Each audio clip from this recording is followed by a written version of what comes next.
Sa pagpanguna sa GMA Network, nakighiusa ang COMELEC og halos 50 ka organisasyon gikan sa media, election watchdog groups ug academic institutions aron magbantay alang sa kamatuoran ug sa nasod sa pinakadako, pinakahalapad ug pinakakomprehensibo ug pinakamasaligang coverage sa 2025 midterm elections. Ani ang report. Maaasahan nyo kami sa laban kontra fake news. Pipila ka bulan pa lang ang milabay dihang gimugna sa GMA ug sa halos 60 ka partners ang kampanya aron batukan ang fake news karong eleksyon 2025. Luyo sa hulga sa fake news ug sayop nga impormasyon nga buot mangilad sa mga botante. Mas kinahanglang masiguro ang paghatod og mahinungdanon ug masaligang balita. Busa sa pagpanguna sa GMA Network, usa ka pa nagtapok ang nasaksihan aron mas pakusgan ang atong pagbantay alang sa kamatuoran ug sa nasud.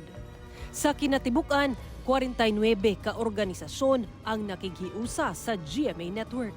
We come together once again to deliver an election coverage that is not only the most comprehensive, but also conforms to the highest standards of honesty and integrity in a manner beyond reproach. Alang sa GMA Network Incorporated, mipirma si GMA Network President and CEO Gilberto Arduabit Jr., Executive Vice President and Chief Financial Officer Felipe Esialong, Senior Vice President and Head of GMA Integrated News, Regional TV and Synergy Oliver Victor B. Amoroso, First Vice President for Public Affairs, Yanessa S. Valdelion.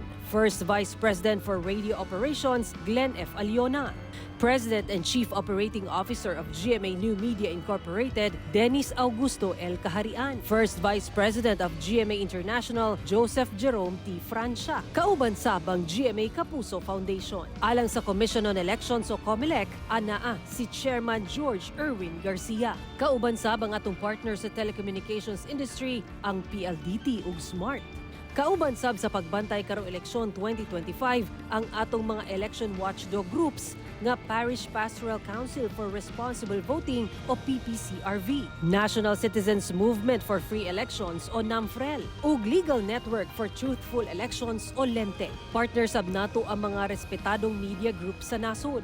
Ang Inquirer Group of Companies, lakip ang Philippine Daily Inquirer ug Inquirer.net, ang Manila Bulletin, Manila Times, ug Manila Standard, lakip sabang Catholic Media Network, Philippine Center for Investigative Journalism o PCIJ, Manila Overseas Press Club ug Philippine Entertainment Portal. Ang mga respetadong academic institution, kauban sab nato nga mututok sa eleksyon 2025, ang University of the Philippines Diliman ug Ateneo de Manila University, De La Salle University ug University of Santo Tomas, University of the Philippines Los Baños ug Polytechnic University of the Philippines, ug AMA Education System ug National University, University of the East ug Arellano University, Colegio de San Juan de Letran ug De La Salle College of St. Benilde, Emilio Aguinaldo College ug Jose Rizal University, Lyceum of the Philippines University ug Mapua University, San Sebastian College Recoletos ug University of Perpetual Help System Dalta.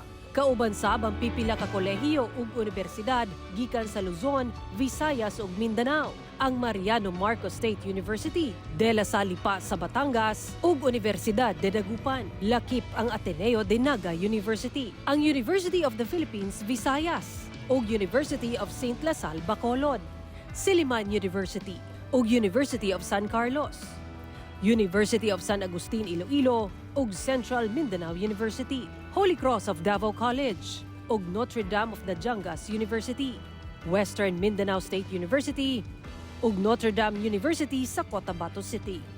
Kauban sab sa pagbantay sa eleksyon 2025 ang Philippine Bar Association, Chamber of Commerce of the Philippine Islands ug React Philippines. Tasab ang YouTube sa tumong sa GMA nga maghatod og komprehensibong pagbalita sa eleksyon 2025.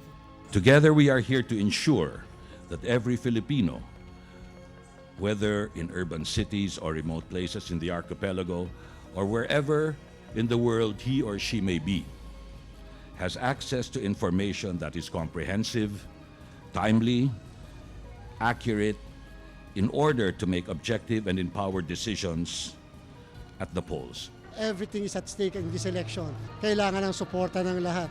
Lalong-lalo na yung mga kasamahan natin sa media. Lalo na yung nagpapahatid ng katotohanan at tamang balita. Yan po yung advokasya natin at dapat kung ano yung totoo lang.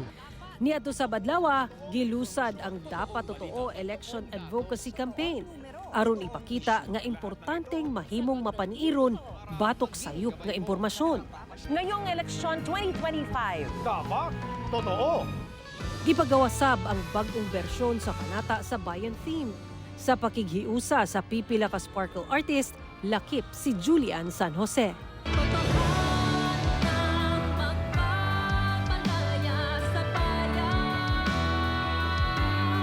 Kining tanan alang sa kamatuuran, alang sa hapsay, limpyo ug makasaligang eleksyon, alang sa nasod ug katawhang Pilipino. Kini ang eleksyon 2025. Sara Hilomen Velasco, 1 Mindanao.